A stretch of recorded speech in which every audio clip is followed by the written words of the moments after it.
Hello friends, welcome to my channel study for you.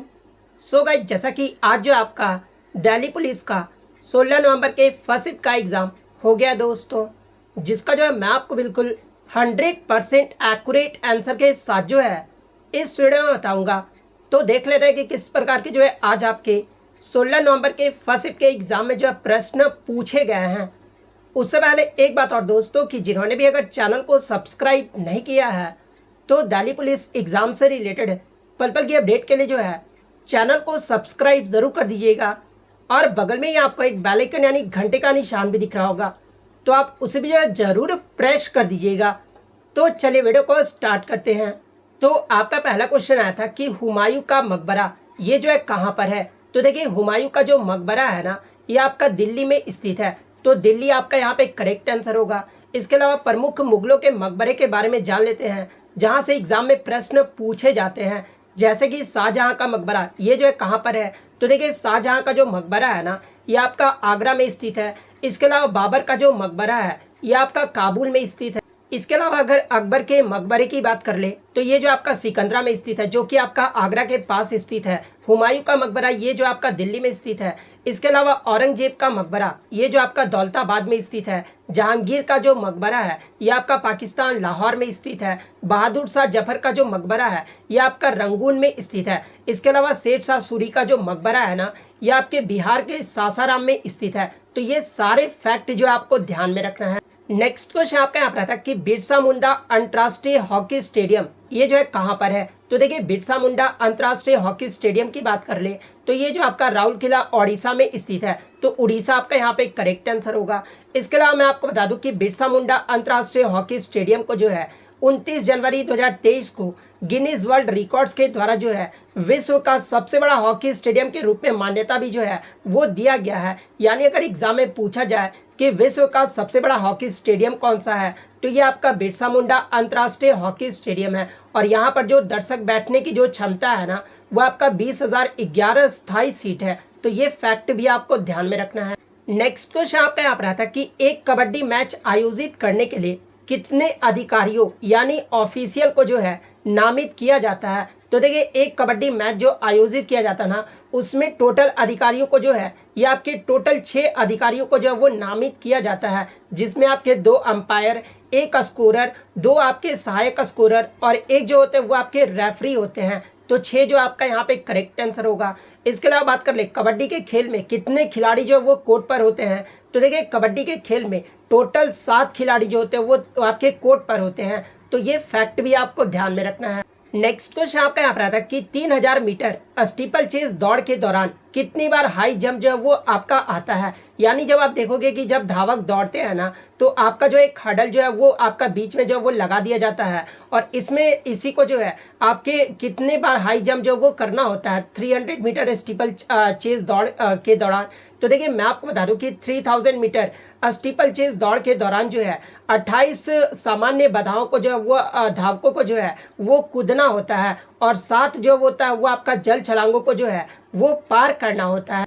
तो 28 hurdle आपका यहाँ पे करेक्ट आंसर होगा। इसके अलावा बात कर ले हर्डल का जो ऊंचाई होता है वो कितना होता है। तो देखिए, पुरुषों के लिए जो बाधाएं की ऊंचाई है ना, ये आपका 36 इंच यानी 91.4 सेंटीमीटर ऊंचा होता है। और महिलाओं के लिए जो हर्डल की जो ऊंचाई है ना, ये आपका 30 इंच यानी 76.2 सेंटीमीटर जो है इसकी ऊंचाई होती है। तो ये फैक्ट भी आपको ध्यान में रखना है। नेक्स्ट क्वेश्चन आपका यहाँ पर आता है कि अनुच्छेद 40 ये जो है किससे संबंधित है। तो देखिए, अनुच्छेद 40 की बात कर ले तो ये जो आपका ग्राम पंचायत के संगठन से संबंधित है। तो ग्राम पंचायत के संगठन आपका करेक्ट आंसर होगा। नेक्स्ट क्वेश्चन आपका यहाँ पर आता है कि मोहम्मद बिन तुगलक ने इब्न बतूता को जो है दिल्ली का क्या नियुक्त किया था। तो देखिए, मोहम्मद बिन तुगलक के द्वारा जो है इब्न बतूता को दिल्ली का जो ये आपका काजी यानी इसका जो मतलब होता है वो न्यायाधीश होता है। तो इसे जो है काजी जो है वो नियुक्त किया गया था। तो काजी आपका यहाँ पे करेक्ट आंसर होगा। इसके अलावा एग्जाम में पूछा जाता है कि किसने अपनी राजधानी जो है दिल्ली से दौलताबाद में स्थानांतरित कर दिया था। तो देखिए, ये जो आपका मोहम्मद बिन तुगलक था ना, इसने अपनी राजधानी को जो है दिल्ली से दौलताबाद में स्थानांतरित जो है वो कर दिया था। और मोहम्मद बिन तुगलक के द्वारा ही जो है किसानों के लिए दीवान एक कोही नाम से जो है ये आपका कृषि विभाग भी जो है वो बनाया गया था। और मोहम्मद बिन तुगलक के द्वारा ही जो है अकाल के पीड़ितों को राहत देने के लिए जो है अकाल संहिता की स्थापना भी जो वो किया गया था। तो ये फैक्ट भी आपको ध्यान में रखना है। नेक्स्ट क्वेश्चन आपका यहाँ पर आता है कि भारत में उपराष्ट्रपति के चुनाव में जो है कौन कौन भाग लेता है। तो देखिए, भारत में जब उपराष्ट्रपति का चुनाव होता है ना, उस समय जो है संसद के दोनों सदन के सभी सदस्य, यानी संसद के दोनों सदन की बात कर ले तो राज्यसभा और लोकसभा के सभी सदस्य निर्वाचित और मनोनीत, यानी सभी सदस्य जो है उपराष्ट्रपति के चुनाव में जो वो भाग लेते हैं। तो संसद के दोनों सदस्य के सभी सदस्य आपका यहाँ पे करेक्ट आंसर होगा। तो ये तो आपका उपराष्ट्रपति का हो गया। अगर राष्ट्रपति के चुनाव में कौन कौन भाग लेते हैं, अगर ये प्रश्न पूछा जाए तो देखिए, राष्ट्रपति के चुनाव में संसद के दोनों सदन यानी लोकसभा और राज्यसभा, इसके अलावा राज्य विधानसभाओं के केवल जो आपके निर्वाचित सदस्य होते हैं ना, वही जो वो भाग लेते हैं, यानी जो मनोनीत सदस्य होते हैं वो भाग नहीं लेते हैं। तो ये फैक्ट भी आपको ध्यान में रखना है। नेक्स्ट क्वेश्चन आपका यहाँ पर आता है कि इसके अलावा एग्जाम में एक प्रश्न यहाँ से पूछा जाता है, भारत के राष्ट्रपति और उपराष्ट्रपति के पदों के चुनाव लड़ने के लिए जो है उम्मीदवार को आरबीआई में जो है कितने रुपए की सुरक्षा जो वो जमा करनी होती है। तो देखिए, भारत को उपराष्ट्रपति और राष्ट्रपति के चुनाव लड़ने के लिए जो है उम्मीदवार को भारतीय रिजर्व बैंक में जो है ये 15,000 रुपए की सुरक्षा जो है वो जमा करना होता है। तो ये फैक्ट भी आपको ध्यान में रखना है। नेक्स्ट क्वेश्चन आपका यहाँ पर आता है कि हाफ गर्लफ्रेंड जो पुस्तक है ना, इसके लेखक कौन है। तो देखिए, हाफ गर्लफ्रेंड पुस्तक ये जो आपका चेतन भगत के द्वारा लिखा गया है। तो चेतन भगत आपका करेक्ट आंसर होगा। इसके अलावा चेतन भगत की अन्य पुस्तकों की बात कर ले जहां से एग्जाम में प्रश्न पूछे जाते हैं, जैसे कि 5 point someone, 2 states the story of my marriage, the 3 mistake of my life, ये सभी जो पुस्तकें हैं ना, ये चेतन भगत के द्वारा लिखा गया है। तो ये फैक्ट भी आपको ध्यान में रखना है। नेक्स्ट क्वेश्चन आपका यहाँ पर आता है कि पांच जगत प्रणाली ये जो है किसने दिया था। तो देखिए, पंच जगत प्रणाली जो है ये आपके 1969 में R.H. विटकर के द्वारा जो वो दिया गया था। तो R.H. विटकर आपका यहाँ पे करेक्ट आंसर होगा।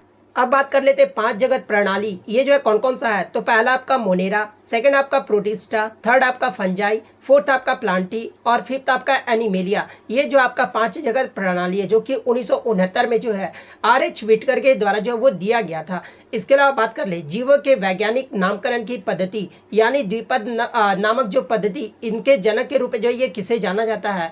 तो देखिए, द्विपद नामक पद्धति के जनक के रूप में जो है ये कार्ल लिनियस को जाना जाता है। और आधुनिक वर्गीकरण का पिता ये जो है किसे कहा जाता है। तो देखिए, आधुनिक वर्गीकरण का जो पिता है ना, ये कार्ल लिनियस को ही जो वो कहा जाता है। तो ये फैक्ट भी आपको ध्यान में रखना है। इसके अलावा तीन जगत की पद्धति ये जो है किसने दिया था। तो देखिए, ये तो आपका पांच जगत हो गया। तीन जगत पद्धति जो है ये आपके 1866 में अर्नेस्ट हैकल के द्वारा जो है तीन जगत पद्धति जो है वो दिया गया था।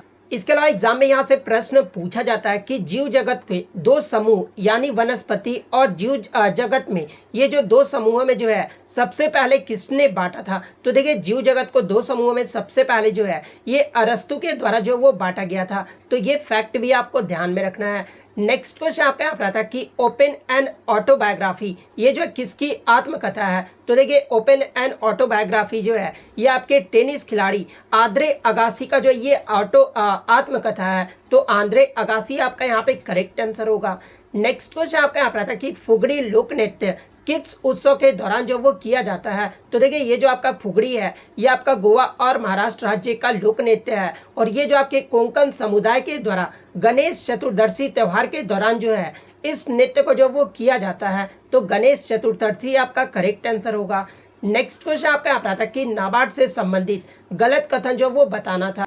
तो देखिए, अगर नाबार्ड की बात कर ले तो देखिए, नाबार्ड का जो फुल फॉर्म होता है ना, ये आपका national bank for agriculture and rural development होता है, यानी राष्ट्रीय कृषि और ग्रामीण विकास बैंक। ये जो है नाबार्ड का फुल फॉर्म होता है। और नाबार्ड का जो मुख्यालय है ये आपका मुंबई महाराष्ट्र में स्थित है। इसके अलावा नाबार्ड की स्थापना ये जो है कब हुआ था। तो देखिए, नाबार्ड की जो स्थापना है ना, ये आपके 12 जुलाई 1982 को हुआ।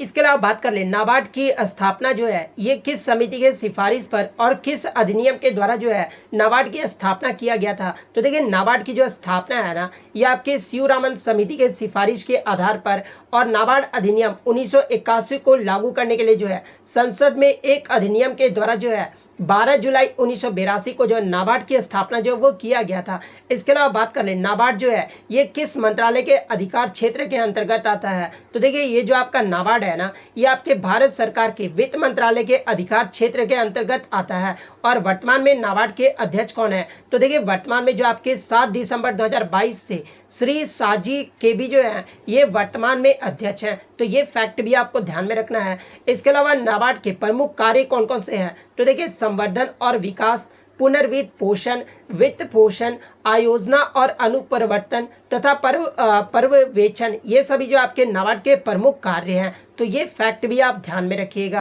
नेक्स्ट क्वेश्चन आपका यहाँ पर आता है कि दर्पण एकेडमी और परफॉर्मिंग आर्ट्स के सह संस्थापक कौन है, यानी दर्पण एकेडमी और परफॉर्मिंग आर्ट्स की स्थापना जो ये किसके द्वारा किया गया था। तो देखिए दर्पण एकेडमी और परफॉर्मिंग आर्ट्स की जो स्थापना है ना, ये आपका 1949 में अहमदाबाद गुजरात में जो है मृणालिनी साराभाई और उनके हस्बैंड विक्रम साराभाई के द्वारा जो वो किया गया था। तो मृणालिनी साराभाई आपका करेक्ट आंसर होगा।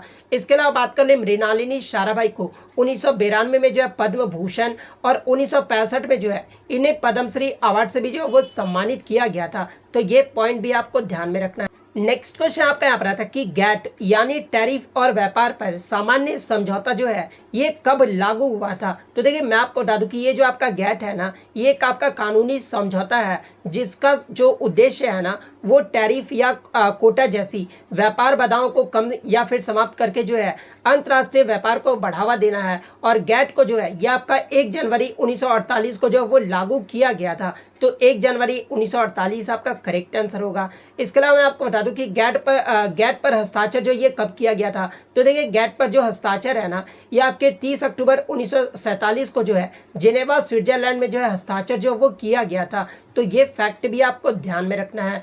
नेक्स्ट क्वेश्चन आपका आ रहा था कि इनमें से कौन सा मौलिक कर्तव्य जो है वो नहीं है। तो देखिए अगर मौलिक कर्तव्य की बात कर ले तो देखिए मौलिक कर्तव्य का वर्णन जो है ये आपका अनुच्छेद 51 क में और भाग 4 क में किया गया है। और वर्तमान में आपके कितने मौलिक कर्तव्य हैं, तो देखिए वर्तमान में जो है आपके 11 मौलिक कर्तव्य हैं। और 11 मौलिक कर्तव्य ये जो है कौन कौन से हैं, तो देखिए अनुच्छेद 51 क के क्लोज ए में जो आपका पहला मौलिक कर्तव्य में कहा गया है कि प्रत्येक नागरिक का यह कर्तव्य होगा कि वह संविधान का पालन करे और उसके आदर्शों, संस्थाओं और राष्ट्रध्वज और राष्ट्रगान का आदर करे। ये जो आपका पहले मौलिक कर्तव्य में जो आपका कहा गया है। इसके अलावा दूसरे मौलिक कर्तव्य में आपका कहा गया है कि स्वतंत्रता के लिए हमारे राष्ट्रीय आंदोलन को प्रेरित करने वाले उच्च आदर्शों को हृदय में संजोए रखे और उनका पालन करे। ये जो आपका दूसरा मौलिक कर्तव्य में कहा गया है। तीसरा मौलिक कर्तव्य में आपका कहा गया है कि भारत की प्रभुता, एकता और अखंडता की रक्षा करें और उसे जो है अक्षुण्ण रखे। ये जो आपका तीसरा मौलिक कर्तव्य जो वो कहा गया है। चौथे मौलिक कर्तव्य में आपका कहा गया है कि देश की रक्षा करें। ये जो आपका चौथा मौलिक कर्तव्य कहा गया। पांचवें मौलिक कर्तव्य में आपका कहा गया कि भारत के सभी लोगों में समरसता और समान भातृत्व यानी समान भाईचारे की भावना का जो वो निर्माण करे। ये जो आपका पांचवा मौलिक कर्तव्य में कहा गया है। छठे मौलिक कर्तव्य में आपका कहा गया है कि हमारी सामाजिक संस्कृति की गौरवशाली परंपरा का महत्व समझे और उसका निर्माण करे। ये जो आपका छठा मौलिक कर्तव्य है। सातवां मौलिक कर्तव्य जो है ये आपके प्राकृतिक पर्यावरण की रक्षा करे और उसे संवर्धन करे। ये जो आपका सातवां मौलिक कर्तव्य है। आठवां मौलिक कर्तव्य जो है ये आपका वैज्ञानिक दृष्टिकोण और ज्ञानार्जन की भावना का विकास करे। ये जो आपका आठवां मौलिक कर्तव्य है। नौवां मौलिक कर्तव्य जो है ये आपका सार्वजनिक संपत्ति को सुरक्षित रखे। ये जो आपका नौवां मौलिक कर्तव्य है। 10वें मौलिक कर्तव्य की बात कर ले तो देखिए व्यक्तिगत एवं सामूहिक गतिविधियों के सभी छात्रों में उत्कर्ष की ओर बढ़ने का सतत प्रयास करे। ये जो आपका 10वां मौलिक कर्तव्य। और 11वां जो मौलिक कर्तव्य है ये आपका 86वें संविधान संशोधन 2002 के माध्यम से जो है हमारे संविधान में 11वां मौलिक कर्तव्य को जो वो जोड़ा गया था। और 11वां मौलिक कर्तव्य ये कहता है कि माता पिता या संरक्षक के द्वारा 6 से 14 वर्ष के बच्चों हेतु जो है प्राथमिक शिक्षा प्रदान करना। ये जो आपका 11वां मौलिक कर्तव्य में जो वो कहा गया है। तो इनमें से आपका 3 तो ऑप्शन में दिया गया था। इसके अलावा जो चौथा ऑप्शन होगा ना वो आपका करेक्ट आंसर होगा। इसके अलावा मौलिक कर्तव्य की बात कर ले तो मौलिक कर्तव्य को जो हमारे संविधान में कब जोड़ा गया था, तो देखिए जो आपका 42वां संविधान संशोधन हुआ था ना, जो कि आपका 1976 में हुआ था। और इसके माध्यम से जो है हमारे संविधान में 10 मौलिक कर्तव्य को जो वो शामिल किया गया था। और किस समिति के सिफारिश पर, तो सरदार शरण सिंह समिति के सिफारिश पर जो है ये शामिल किया गया था। तो इतने बात जो है आपको ध्यान में रखना है। नेक्स्ट क्वेश्चन आपका यहाँ पर आता है कि राज्यसभा में अधिकतम जो ये कितने सदस्य हो सकते हैं। तो देखिए राज्यसभा में अधिकतम जो है ये टोटल आपके 250 सदस्य जो हो सकते हैं। तो 250 आपका करेक्ट आंसर होगा, जिसमें 250 में 238 सदस्य जो होते हैं ये आपके राज्य और केंद्र शासित प्रदेशों का जो है ये प्रतिनिधित्व करते हैं। यानी 238 जो सदस्य होते हैं ना वो आपके राज्य और केंद्र शासित प्रदेश से जो वो चुने जाते हैं, और 12 जो सदस्य होते हैं ना ये आपके राष्ट्रपति के द्वारा जो वो मनोनीत किया जाता है। तो ये पॉइंट भी आपको ध्यान में रखना है, क्योंकि एग्जाम में यहाँ से प्रश्न पूछा जाता है कि आपके जो है सदन में यानी लोकसभा और राज्यसभा में जो है राष्ट्रपति के द्वारा कितने सदस्यों को जो है मनोनीत किया जाता है। तो देखिए सदन में जो है आपके टोटल 14 सदस्यों को जो वो मनोनीत किया जाता है, जिसमें 12 सदस्य जो है वो आपके राज्यसभा से जो है वो मनोनीत किए जाते हैं, और जो 2 सदस्य होते हैं ना ये आपके लोकसभा से जो वो मनोनीत किए जाते हैं। इसके अलावा अगर राज्यसभा की बात कर ले तो देखिए राज्यसभा जो होता है वो आपका उच्च और अस्थाई सदन होता है। यानी अगर निचला सदन पूछा जाए कि किसे कहा जाता है तो ये जो आपका लोकसभा को जो है वो आपका निचला सदन कहा जाता है, और राज्यसभा जो होता है वो आपका उच्च और अस्थाई सदन होता है। और राज्यसभा को जो है कभी भी भंग जो है वो नहीं किया जा सकता है। और वर्तमान में राज्यसभा में कितने सदस्य हैं। तो देखिए वर्तमान में राज्यसभा में जो है ये आपके 245 सदस्य हैं, जो कि आपके 233 जो है ये आपके राज्य और केंद्र शासित प्रदेश से जो वो चुने गए हैं, और 12 जो वो आपके राष्ट्रपति के द्वारा जो वो चुना गया है। और इसके अलावा राज्यसभा में सदस्यों का जो कार्यकाल है वो कितने वर्षों का होता है। तो देखिए राज्यसभा सदस्यों का जो कार्यकाल है ना ये आपके 6 वर्षों का होता है, जिनमें 1/3 जो सदस्य होते हैं ना वो हर साल में जो है सेवानिवृत्त होते हैं। तो ये पॉइंट भी आपको ध्यान में रखना है। इसके अलावा वर्तमान में राज्यसभा के सभापति कौन होते हैं। तो देखिए राज्यसभा का जो पदेन सभापति होता है ना वो भारत का उपराष्ट्रपति होता है, और वर्तमान में भारत के उपराष्ट्रपति कौन है तो ये आपके जगदीप धनखड़ है। तो ये फैक्ट भी आपको ध्यान में रखना है। वहीं अगर बात कर ले राज्यसभा के उपसभापति कौन है तो ये जो आपके हरिवंश नारायण सिंह हैं। तो ये पॉइंट भी आपको ध्यान में रखना है। नेक्स्ट क्वेश्चन आपका यहाँ पर आता है कि ताजमहल स्मारक को प्रदूषण से बचाने के लिए जो है TTZ यानी ताज ट्रेपेजियम जोन ताजमहल के चारों ओर कितने वर्ग किलोमीटर का जो है एक परिभाषित क्षेत्र है। तो देखिए ताजमहल स्मारक को प्रदूषण से बचाने के लिए जो है ये आपका 10,400 वर्ग किलोमीटर जो है एक परिभाषित क्षेत्र है। तो 10,400 वर्ग किलोमीटर आपका यहाँ पे करेक्ट आंसर होगा। नेक्स्ट क्वेश्चन आपका यहाँ पर आता है कि तुंगभद्रा नदी ये जो है किसकी सहायक नदी है। तो देखिए तुंगभद्रा नदी की बात कर ले तो ये जो आपका कृष्णा नदी की सहायक नदी है, और ये जो आपका तुंगभद्रा नदी है ना ये आपके कर्नाटक और आंध्र प्रदेश में बहता है, और आंध्र प्रदेश में जो है ये आपका कृष्णा नदी में जो वो मिल जाता है। तो कृष्णा नदी आपका करेक्ट आंसर होगा। नेक्स्ट क्वेश्चन आपका यहाँ पर कि बेटी बचाओ बेटी पढ़ाओ ये जो योजना है ना ये किसके लिए था। तो देखिए ये जो आपका बेटी बचाओ बेटी पढ़ाओ जो योजना है ना ये बालिकाओं को संरक्षित और सुरक्षित करने के लिए जो है बनाई गई एक योजना थी। तो बालिकाएं आपका यहाँ पे करेक्ट आंसर होगा। इसके अलावा एग्जाम में पूछा जाता है कि बेटी बचाओ बेटी पढ़ाओ ये जो योजना है ना ये किस मंत्रालय की एक पहल है। तो देखिए बेटी बचाओ बेटी पढ़ाओ ये जो योजना है ना ये आपके महिला एवं बाल विकास मंत्रालय, स्वास्थ्य मंत्रालय और परिवार कल्याण मंत्रालय एवं मानव संसाधन विकास का जो है एक संयुक्त पहल है। यानी ये जो आपका 3 मंत्रालयों का जो है एक संयुक्त पहल है, जिनका नाम आपको ध्यान में रखना है। इसके अलावा बेटी बचाओ बेटी पढ़ाओ योजना की जो शुरुआत है ना ये आपका 22 जनवरी 2015 को किया गया था, जो कि आपके निम्न लिंगानुपात वाले 100 जिलों से जो है ये आपका शुरू जो है वो किया गया था। तो ये फैक्ट भी आपको ध्यान में रखना है। नेक्स्ट क्वेश्चन आपका यहाँ रहा था कि सम्राट हर्षवर्धन ये जो आपके किस वंश से संबंधित है। तो देखिए हर्षवर्धन की बात कर ले तो ये जो आपके वर्धन वंश जिसे जो है पुष्यभूति वंश के रूप में भी जो है वो जाना जाता है, तो ये जो आपके वर्धन वंश से संबंधित है। तो वर्धन वंश या फिर पुष्यभूति वंश आपका यहाँ पे करेक्ट आंसर होगा। इसके अलावा मैं आपको बता दूं कि हर्षवर्धन ने जो राजधानी है ना ये कन्नौज शहर को बनाया था, और इनका जो शासनकाल रहा था ये कब से कब तक रहा था। तो देखिए हर्षवर्धन का जो शासनकाल है ये उत्तर भारत पर 606 से लेकर जो है 647 ईस्वी तक जो है इन्होंने जो है उत्तर भारत पर जो वो शासन किया था। और इन्हीं के समय जो है यानी हर्षवर्धन के समय ही जो है चीनी यात्री हैंसोंग जो है ये भारत का दौरा भी जो वो किया था। तो एग्जाम में यहाँ से प्रश्न पूछा जाता है कि चीनी यात्री हैंसोंग जो है ये किसके समय जो है भारत का दौरा किया था। तो ये आपके हर्षवर्धन के समय जो वो दौरा किए थे। इसके अलावा मैं आपको बता दूं कि हर्षवर्धन के द्वारा ही जो है आपके 3 संस्कृत नाट्य भी जो वो लिखे गए थे, और वो 3 संस्कृत नाट्य कौन कौन से थे? तो पहला आपका नागानंद, सेकंड आपका रत्नावली, थर्ड आपका प्रियदर्शिका। ये सभी जो आपके संस्कृत नाटक है ना, ये आपके हर्षवर्धन के द्वारा ही जो वो लिखे गए थे। इसके अलावा हर्षवर्धन की जीवनी यानी जो हर्ष चरित्र था ना, ये किसके द्वारा लिखा गया था? तो देखिए हर्षवर्धन की जो जीवनी था वो आपका हर्ष चरित था, और ये जो आपके कवि बाणभट्ट के द्वारा जो वो लिखा गया था। तो ये पॉइंट भी आपको ध्यान में रखना है। इसके अलावा मैं आपको बता दूं कि नर्मदा के युद्ध में ही जो है चालुक्य वंश के राजा पुलकेशिन द्वितीय ने जो हर्षवर्धन को हराया था। तो ये पॉइंट भी आप ध्यान में रखिएगा। नेक्स्ट क्वेश्चन आपका यहाँ पर आता है कि तच्छन शब्द का जो अर्थ पूछा गया था। तो देखिए तच्छन शब्द का जो अर्थ होता है ना, वो लकड़ी को छीलना, साफ करना या फिर काटना होता है। तो इनमें से जो भी ऑप्शन में दिया गया होगा वो आपका करेक्ट आंसर होगा। नेक्स्ट क्वेश्चन आपका यहाँ पर आता है कि नोंगक्रेम नृत्य महोत्सव ये जो है कहाँ मनाया जाता है? तो देखिए कल ही मैंने आपको बताया था कि नोंगक्रेम नृत्य महोत्सव जो है ये आपका मेघालय राज्य में मनाया जाता है, और मेघालय के खासी जनजाति का जो है एक वार्षिक उत्सव भी है। तो मेघालय आपका यहाँ पे करेक्ट आंसर होगा। इसके अलावा वांगला उत्सव भी जो आपसे पूछा जा सकता है। तो देखिए वांगला उत्सव भी जो है ना, ये आपके मेघालय राज्य में मनाया जाता है। तो ये फैक्ट भी आपको ध्यान में रखना है। नेक्स्ट क्वेश्चन आपका यहाँ पर आता है कि 1929 के कांग्रेस अधिवेशन की जो अध्यक्षता है ना, ये किसके द्वारा किया गया था?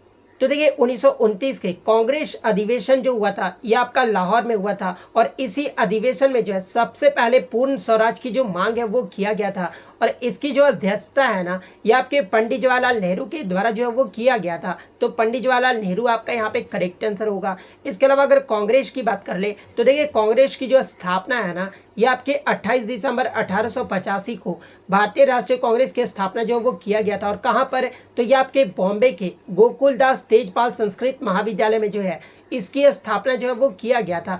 इसके अलावा बात कर ले कांग्रेस का प्रथम अधिवेशन जो है ये कब और कहां पर हुआ था? तो ये जो आपका 1885 में बंबई में जो है प्रथम अधिवेशन हुआ था, जिसकी अध्यक्षता जो है ये आपके व्योमेश चंद्र बनर्जी ने किया था। इसके अलावा बात कर ले कांग्रेस के प्रथम महासचिव कौन थे? तो ये आपके A.O. ह्यूम थे। इसके अलावा कांग्रेस के अन्य अधिवेशन की बात कर ले जहां से एग्जाम में प्रश्न पूछा जाता है, जैसे कि 1938 हरिपुरा अधिवेशन और 1939 त्रिपुरी अधिवेशन। ये दोनों अधिवेशन की जो अध्यक्षता है ना, ये सुभाष चंद्र बोस के द्वारा किया गया था। और कांग्रेस का एकमात्र अधिवेशन की जो अध्यक्षता है जो कि महात्मा गांधी जी ने किया था, और वो किस अधिवेशन की? तो 1924 का जो बेलगांव अधिवेशन हुआ था ना, जिसकी अध्यक्षता जो है ये महात्मा गांधी जी के द्वारा जो वो किया गया था। इसके अलावा पंडित जवाहरलाल नेहरू जी के द्वारा जो है 1929 के लाहौर अधिवेशन, 1937 फैजपुर अधिवेशन, ये दोनों अधिवेशन की जो अध्यक्षता है ना, ये पंडित जवाहरलाल नेहरू के द्वारा किया गया। इसके अलावा एग्जाम में पूछा जाता है कि कांग्रेस की पहली महिला अध्यक्ष जो है वो कौन बनी थी?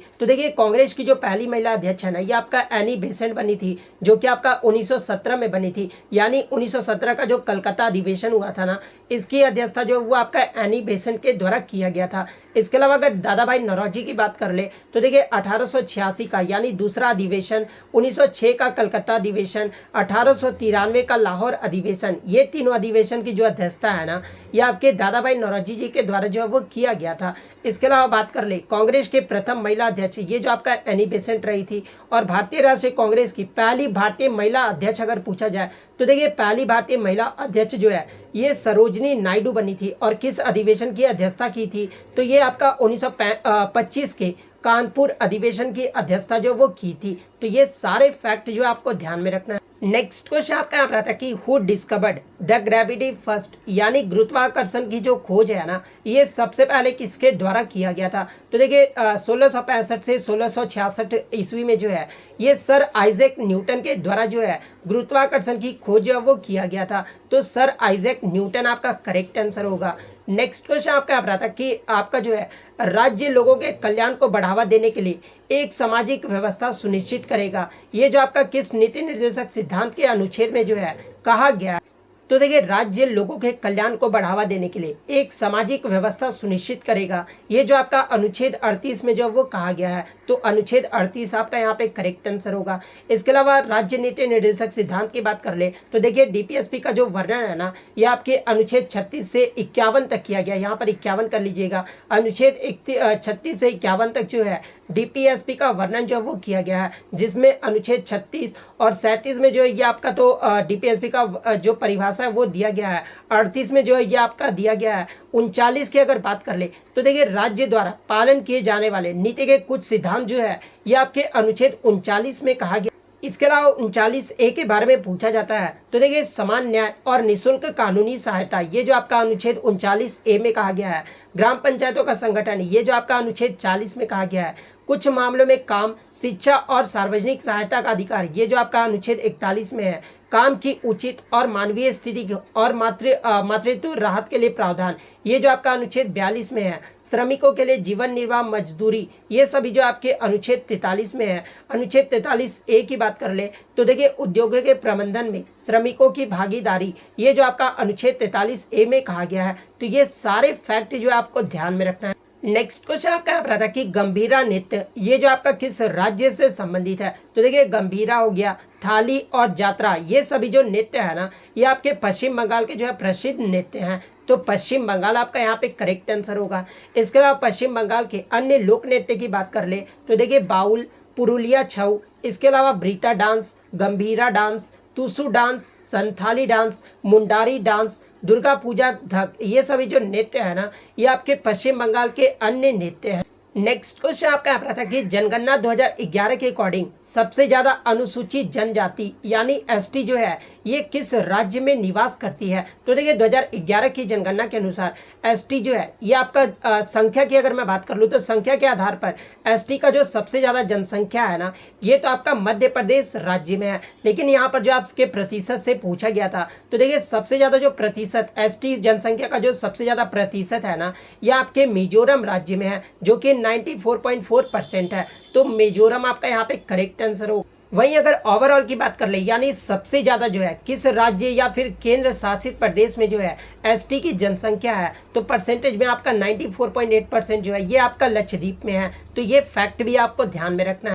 इसके अलावा एग्जाम में पूछा जाता है कि 2011 की जनगणना के अनुसार देश में अनुसूचित जनजाति यानी एसटी व्यक्तियों की जो कुल जनसंख्या है ना इसका प्रतिशत जो वो कितना है। तो देखिए अगर एसटी जनसंख्या के प्रतिशत की बात कर ले तो ये जो आपका 8.6% है और कितना जनसंख्या अगर नंबर पूछ लिया जाए तो ये आपका 10.43 करोड़ है। तो ये पॉइंट भी आपको ध्यान में रखना है। तो ये तो आपका अनुसूचित जनजाति को हो गया। अगर अनुसूचित जाति की बात कर तो देखिए 2011 की जनगणना के अनुसार अनुसूचित जाति का जो परसेंटेज है ना ये आपका 16.6% है और कुल जनसंख्या ये जो है कितना है तो ये आपका 20.14 करोड़ है। तो ये पॉइंट भी आप ध्यान में रखिएगा। और 2011 की जनगणना के अनुसार भील जो जनजाति है ना ये सबसे बड़ा आदिवासी समूह भी है। तो पूछा जाता है एग्जाम में कि सबसे बड़ा आदिवासी समूह कौन सा रहा था तो ये जो आपका भील जनजाति रहा था। तो ये फैक्ट भी आपको ध्यान में रखना है। इसके अलावा बात कर ले एग्जाम में पूछा जाता है कि 2011 की जनगणना के अनुसार किस राज्य में अनुसूचित जाति की जो जनसंख्या है ना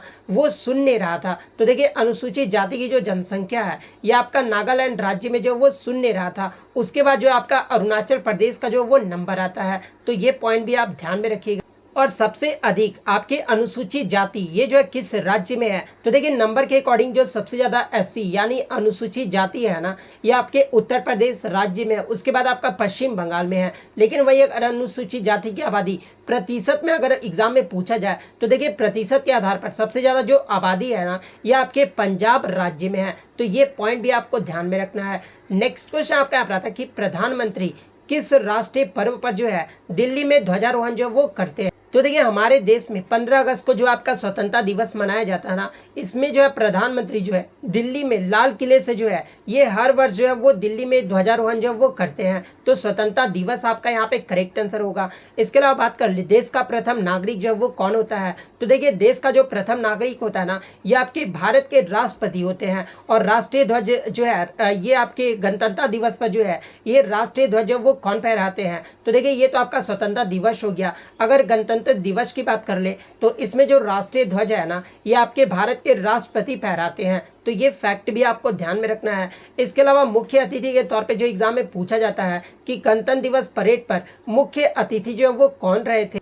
तो देखिए पहला जो आपका गणतंत्र दिवस मनाया गया था वो आपका 1950 में मनाया गया था और पहले गणतंत्र दिवस में मुख्य अतिथि के तौर पर जो है यह आपके इंडोनेशिया के राष्ट्रपति जो है सुकर्नो, इनका नाम आपको ध्यान में रखना है, सुकर्नो जो है यह आपके गणतंत्र दिवस, पहले गणतंत्र दिवस के परेड के जो है यह आपके मुख्य अतिथि रहे थे। इसके अलावा 2023 की बात कर ले तो देखिए 2023 में जो मुख्य अतिथि के तौर पे जो है ये आपके इजिप्ट के राष्ट्रपति अब्देल फतेह अल सीसी, ये जो आपके मुख्य अतिथि के तौर पर आए थे। तो ये पॉइंट भी आपको ध्यान में रखना है। इसके अलावा एग्जाम में पूछा जाता है कि कौन सा ऐसा 2 वर्ष रहा था जिसमें गणतंत्र दिवस पे परेड में जो है कोई भी मुख्य अतिथि नहीं आए थे। तो देखिए 2021 और 2022 में कोविड-19 पैंडेमिक की वजह से जो है भारत में गणतंत्र दिवस परेड के पर जो है कोई भी मुख्य अतिथि नहीं आए थे। तो ये पॉइंट भी आपको ध्यान में रखना है। तो इतने क्वेश्चन जो है आज मुझे बच्चों के द्वारा मिले हैं जो कि 100% रियल और ऑथेंटिक है। तो अगर वीडियो अच्छी लगी हो तो वीडियो को जो है लाइक जरूर कर दीजिएगा और इसी तरह रियल एनालिसिस पाने के लिए जो है चैनल को सब्सक्राइब जरूर कर दीजिएगा। तो मिलते हैं नेक्स्ट वीडियो में, तब तक thank you, all the best.